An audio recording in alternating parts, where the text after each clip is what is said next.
Hey guys, how's it going? This is Jacqueline from the Unimportant Homestead, and today we're going to be making a flower arrangement.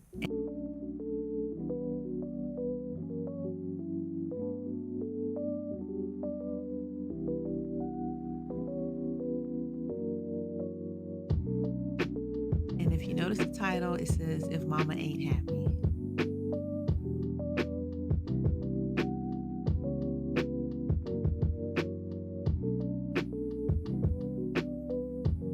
Whenever we hear sayings like that, if mama ain't happy, ain't nobody happy, or the other one, happy wife, happy life, every time we say those sayings, we kind of laugh about it.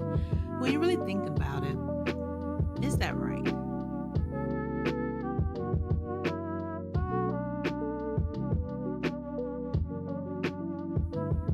My take on it is if mama ain't happy, she's going to make everyone else miserable too.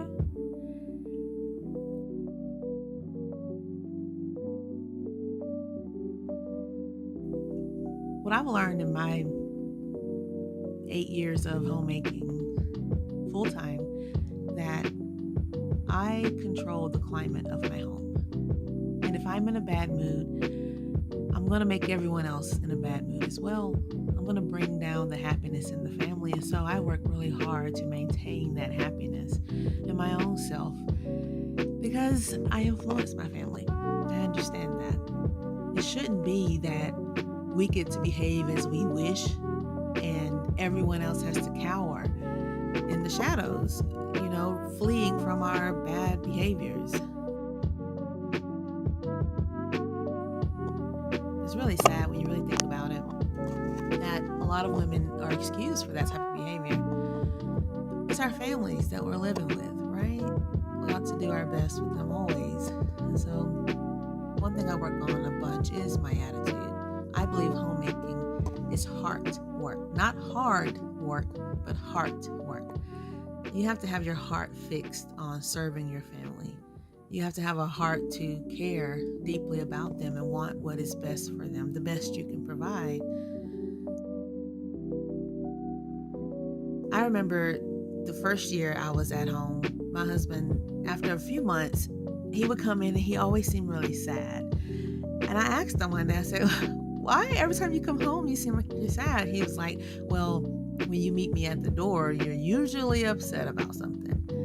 And he says, and so if you had a bad day, I know that the rest of my day is going to be bad too. And I really pondered that. And I put that in my heart and I really thought about it. And he was right. The second he saw me, I was ready to complain, tell him what happened that day, get all my grievances out as if that's what he's here for. And so a wise woman told me that women control the climate of the home. And then another wise woman told me to do a thing she called the smile challenge. And what that means is that every time you catch the eye of someone in your family, you smile at them. And I tried it for a week. And it worked. Like everyone just seemed a bit better. They seemed like I was giving them the okay that, mom, wife isn't going to tear my head off. And it really made a difference. And so I tried the opposite. So the next week, I actually looked super mad. And the whole climate of the home changed. Everyone was on edge. Everyone was nervous. Like that really got me. I had no idea I had that much effect on the people in my home. It was very startling. Because why? Why would they look to me that much? So I started that smile challenge 7 years ago, and I haven't stopped. And it really made a difference on my own heart. I started looking for reasons to be happy. Instead of looking for reasons to complain, I hate going through life just looking for a reason to be mad. And let's be honest, the world is all about inflaming people. Everyone wants to be mad all the time. I want no part of that, especially if that attitude would change the people in my family.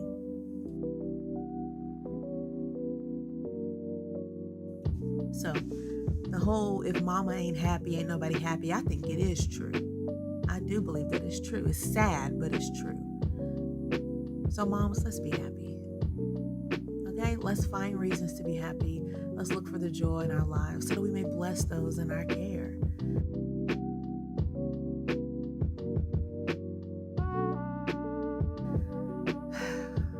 Oh, and happy wife, happy life. It is not our husband's job to make us happy. That's so silly. But guess what? Oh, I believe that. For half of my marriage, I literally believe that his job was to make me happy. It's so silly. And it wasn't until I became a full-time homemaker and started to develop skills and hobbies that made me happy that I became a happy person. And then my family flourished even more because I had my own joy and I was able to spread that joy to them. And it made me a better person because now I can champion them. I can stand with them and their things and their projects, and I got their back. And so homemaking helped me. It changed me, and I'm very thankful that the Lord has called me to this purpose. It makes me very happy.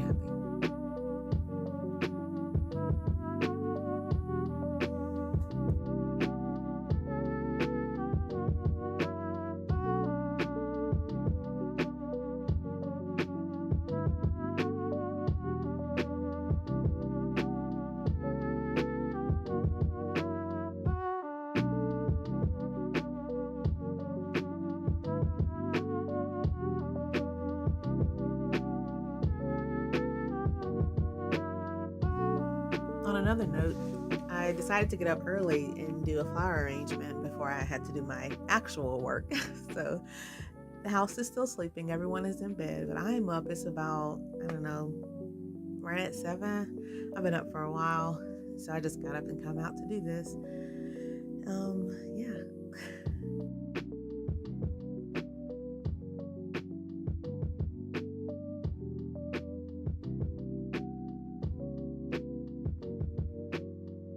And after this, I'm going to go ahead and go do my laundry.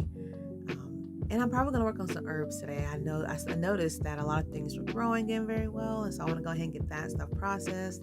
And my dehydrator, I find that in the springtime and in this early summer, my dehydrator, I have to do 2 full days every week just to keep up with the process and the putting up of it. And so at my homestead, we don't do a lot of canning anymore.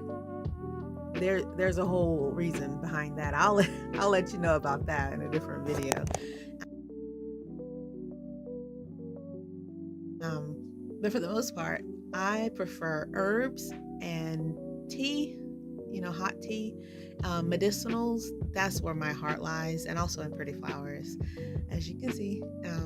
So yeah, that's what our homestead is all about. And when we say homestead, I don't know if I ever even explained this, but when we say homestead, we believe that a homestead is when you clear land yourself, build your house yourself, farm the land yourself, and live off of those things. And that's kind of what we do. Now, we don't grow a lot of food. We are not growing a lot of food this year. We have in previous years, but we found that we prefer to eat seasonally and eat food fresh. And so I don't like the idea of pre-cooking all of my food to heat it up later. I mean, if that's what you do, that's you. It's not me.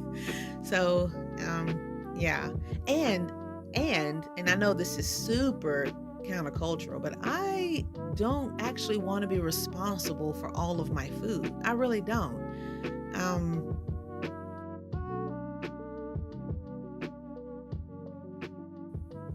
I swear, some people think, 3 dozen cans of tomatoes is going to save their life. I don't live that way. I think it's a bit ridiculous. Yeah, that's me. That's my take on it. Yeah, I'm laughing because I'm probably going to get in trouble for saying that, but oh well, it's already out there.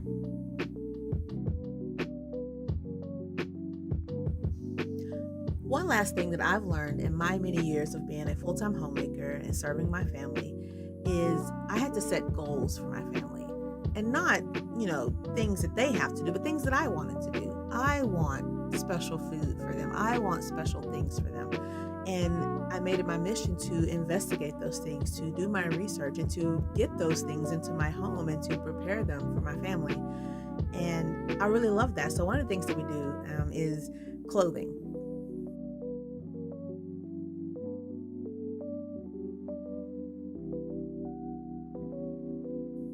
my husband and my daughter are very, very particular about the clothes that they wear. My daughter has been wearing the same type of shoes. I buy her the same shoes every year. She's been wearing them for like 4 years. She's found something that she likes and she sticks with it. And I really enjoy that. So I ask them questions and we tried a bunch of things and we get things that they really enjoy. So even Brandon, I'm sure you've noticed, he kind of has a uniform that he wears. He finds a pair of pants and a black shirt and he's fine. And that's all he wants to wear. I love when that happens. And so when we are serving our families, we have to serve our families. We don't dictate to them what should be happening, how things should go. We ask what they like, and then we go from there. And so I think that's a very, very wonderful thing to do. I tried to put myself on that kind of strict clothing budget. It was horrible. I did it for a year. I wore just plain, like no patterns, just solid shirts, solid bottoms. And I was so sad. Then I realized I love flowers. I love patterns. And so this year I did a whole new wardrobe. I got rid of everything. My little sister, she'll tell you, I freaked out and I got rid of all of my clothes. Then I sewed all these new skirts and I found a bunch of shirts at a thrift store. And so that's my wardrobe. So for me, it has to be fun and colorful because that's kind of my personality. And I just really enjoy it. So yeah.